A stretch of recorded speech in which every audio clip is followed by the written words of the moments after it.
भोपाल में रेप के झूठे केस में फंसाने की धमकी देकर 10 लाख रुपए लेने के मामले में टीटी नगर पुलिस ने एफआईआर दर्ज कर ली है। फरियादी रायसेन निवासी कपिल राजपूत की शिकायत पर केस दर्ज किया गया है। टीआई सुधीर अरजरिया ने बताया कि कपिल राजपूत की भोपाल की एक युवती से दोस्ती थी। जनवरी माह में कपिल की शादी कहीं और तय हो गई, जिसके बाद युवती जनवरी में कपिल राजपूत के खिलाफ शिकायत लेकर महिला थाने पहुंची थी। उस वक्त युवती और कपिल राजपूत में राजीनामा हो गया था, लेकिन युवती के साथ जितेंद्र धाकड़ और विमलेश पटेल भी थे। जितेंद्र राजपूत ने मौके का फायदा उठाया और कपिल को डराकर उससे 10 लाख रुपए ब्लैकमेल कर वसूल लिए। खास बात यह है कि पूरी डील भोपाल पुलिस कमिश्नर कार्यालय परिसर कंट्रोल रूम में हुई थी। जितेंद्र ने कपिल को डराया था कि अगर उसने पैसे नहीं दिए तो युवती के माध्यम से उसके खिलाफ एफआईआर दर्ज करवा दी जाएगी। जिसके बाद जितेंद्र ने अपने एक साथी के माध्यम से कपिल को कंट्रोल रूम के पार्किंग में बुलवाया और 10 लाख रुपए के लिए कपिल को लगा कि अब मामला खत्म हो गया है, लेकिन फिर फरवरी माह के अंत में जितेंद्र ने 5 लाख रुपए की मांग कर दी। सर, एक मामला आया है धोखाधड़ी का, जिसमें 10 लाख रुपए और 5 लाख रुपए का मामला आया, उसकी शिकायत दर्ज कराई। क्या पूरा मामला है और इसमें आरोपी कौन है और किस तरह से ये इन्होंने पूरी घटना को अंजाम दिया? ये कपिल राजपूत करके एक जो फरियादी है, इन्होंने शिकायत की थी। एक इनकी महिला मित्र है, जिसके द्वारा पहले कपिल राजपूत से उनकी दोस्ती थी और कुछ कारणों से उसकी शादी दूसरी जगह हो रही थी, तो महिला थाने शिकायत करने आई थी। लेकिन फिर उन दोनों के बीच में आपस में कोऑर्डिनेशन हो गया और महिला ने शिकायत वापस ले ली। लेकिन जब इस बात की जानकारी इन दोनों के जो कॉमन फ्रेंड है उसको लगी, तो उसने बीच में इसको एक्सपेक्ट करना शुरू कर दिया कपिल राजपूत को कि तेरे विरुद्ध मैं बलात्कार का मामला कायम करा दूंगा या फिर तू मुझे 10 लाख रुपए दे।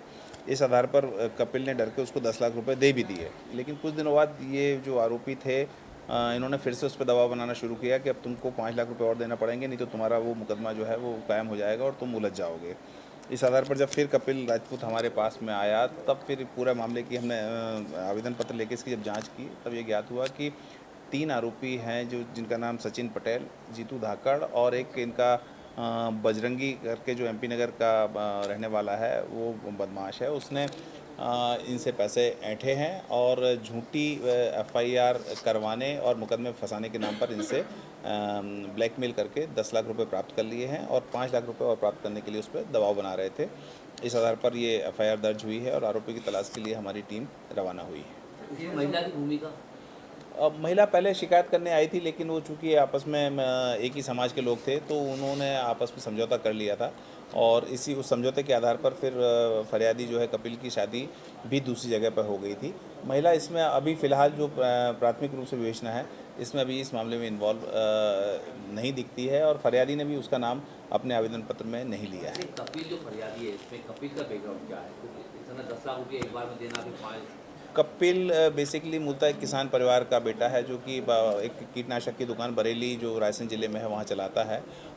हमने जब आवेदन पत्र की जांच के दौरान देखा है कि उसके अकाउंट से 8 लाख रुपए का विड्रॉवल है। 1 लाख रुपए उसने अपने किसी रिश्तेदार से लिए हैं और जो भी बैंक अकाउंट से निकले हैं, और 1 लाख रुपए उसने कैश, इस तरह से 10 लाख रुपए कुल उसने दिया है। ये आरोपी कहाँ के रहने वाले हैं? जो एक तो एमपी नगर का, दूसरे 2 आरोपी? दोनों आरोपी जो सचिन और जीतू हैं, ये भी इनके फरियादी जो है बरेली और उसके आसपास के क्षेत्र के रहने वाले हैं और आपस में एक ही समाज के लोग हैं ये लोग। ये मित्र है क्या कपिल के दोनों?